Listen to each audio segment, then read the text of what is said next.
নমস্কার, ফুটবল G20-তে সবাইকে স্বাগত জানিয়ে আজকে একটা নতুন মিষ্টির রেসিপি নিয়ে চলে এসেছি। এটা হচ্ছে লাড্ডু। এই লাড্ডুটা বানিয়েছি বেসন দিয়ে। আর বেসনের যে এত সুন্দর লাড্ডু হয় আমিও আগে জানতাম না। আর লাড্ডুটা বানাতেও খুব সহজ আর খেতেও খুব সুস্বাদু। চলুন দেখা যাক। আমি নিয়ে নিয়েছি 2 বাটি বেসন, এই যে দেখুন।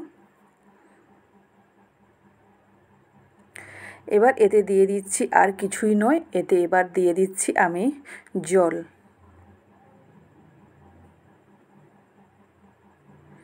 ওই বেসন যে বাটিগুলোয় রেখেছিলাম ওই বাটিগুলোতে আমি জল নিয়ে নিলাম। জল দিয়েছি, এই যে আর ওই বাটি ধোয়া আর একটু পরিমাণ জল দিয়ে দিলাম।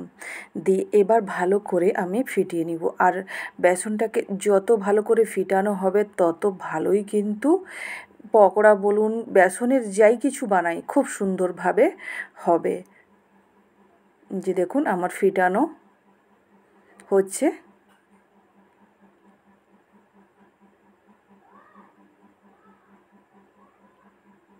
খুব ভালো করে ফিটাতে হবে। এবার ফিটিয়ে আমি এই যে রেখে দিচ্ছি 5-10 মিনিট মতো রেস্টে। এই যে দেখুন আমার 5-10 মিনিট রেস্ট হয়ে গেছে। এবার এদিকে আমি কড়াইতে তেল দিয়ে দিচ্ছি। তেলটা গরম হোক।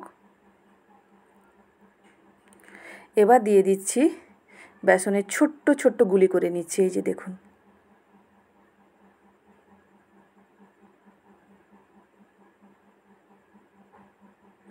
যত ছোট গুলি করা যাবে তত ভালো, তত তাড়াতাড়ি হয়ে যাবে।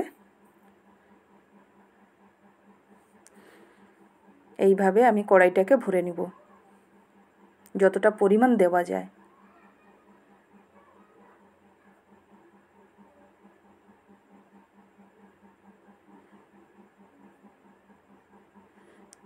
দেখুন এই যে ফুলে উঠেছে।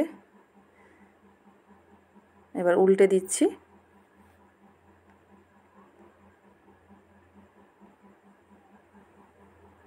ভালো করে খাস্তা করে নিতে হবে।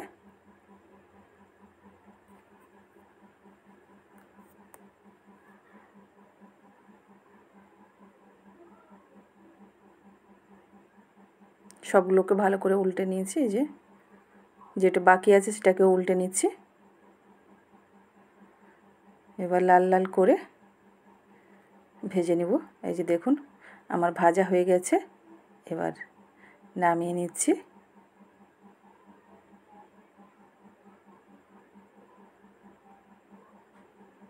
এবার ছোট্ট ছোট্ট ঝুরি ঝুরি যে হয়ে গেছে বেসনের ওগুলোকেও তুলে নেব, না হলে বেশিক্ষণ তেলে পড়ে থাকলে ওগুলো কী হবে, কালো হয়ে যাবে। এবার বাকি যেটা আছে বেসনের ব্যাটার সেটাকে এবার ছোট ছোট করে দিয়ে দিচ্ছি।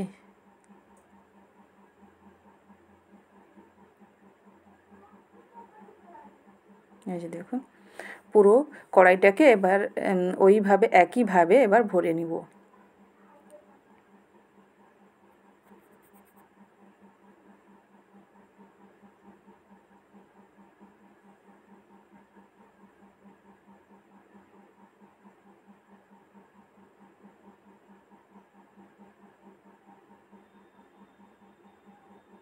যেখানে ফাঁকাও আছে দেখছি সেখানেও দিয়ে দিচ্ছি। দেখুন হয়ে গেছে। এবার এক সাইড আমি উল্টে নিচ্ছি।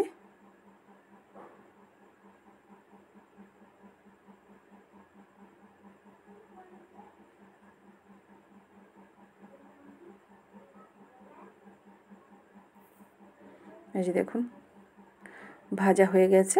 এবার নামিয়ে নিচ্ছি। নামিয়ে আমি হালকা ঠান্ডা করে নিয়েছি। এবার জুসার যে গ্রাইন্ডার আছে, জুসারের বাটিটা, ওই বাটিটাই আমি নিয়ে নিচ্ছি। তাতে একসঙ্গে সবগুলো গ্রাইন্ড করা যাবে, গুঁড়ো করা যাবে। আমি সবগুলো দিয়ে দিচ্ছি একবারে জুসার গ্রাইন্ডারে বাটিটায়। এই যে দেখুন দিয়ে দিয়েছি। এবার ঢাকা লাগিয়ে দিব। এবার গ্রাইন্ডারে আমি এটাকে গুঁড়ো করে নেব। এই যে আমি গুঁড়ো করে নিয়েছি। এবার একটা কড়াই নিয়েছি, কড়াইতে এবার দিয়ে দিচ্ছি 1 বাটি চিনি।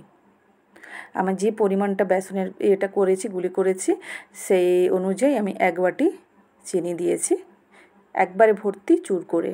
আর 1 বাটি জল দিলাম, আর বাটি ধুয়ে করে আর সামান্য পরিমাণ আমি জল দিয়ে দিব। এই যে আমার জল কমপ্লিট, আর জল দেব না। এবার ভালো করে আমি নাড়িয়ে নিচ্ছি। দেখুন চিনির গাঁথটা তৈরি হবে। এই যে এবার দিয়ে দিলাম ফুড কালার দিয়ে করে ভালো করে নাড়িয়ে নিচ্ছি। এবার এই যে দেখুন, এবার বেসনের যে গুঁড়ো করে রেখেছিলাম সেটাকে দিয়ে দিলাম, দিয়ে করে ভালো করে এবার আমি নেড়ে নেব। খুব ভালো করে এবার বেসনটা আর চিনির সিরাপটাকে ভালো করে করে নিতে হবে, মিশিয়ে নিতে হবে। এই যে দেখুন মিশানো কমপ্লিট। এবার দিয়ে দেব আমি ঘিটাকে গরম করে রেখেছি, এবার ঘিটাকে আমি ওপর থেকে দিয়ে দিব। এই যে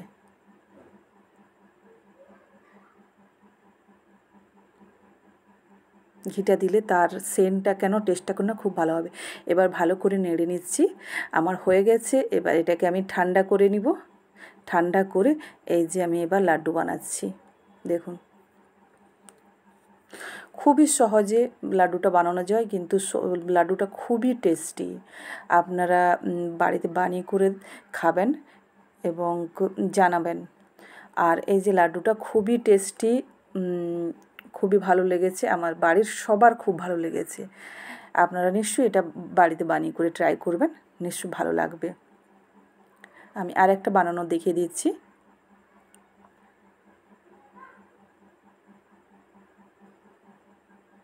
এই যে দেখুন লাড্ডুর কালারও খুব সুন্দর এসছে, আর লাড্ডুটাও খুব সুন্দর হয়েছে। এই যে আমার লাড্ডু কমপ্লিট। কেমন লাগলো নিশ্চয়ই জানাবেন। ধন্যবাদ। ভালো থাকবেন, সুস্থ থাকবেন।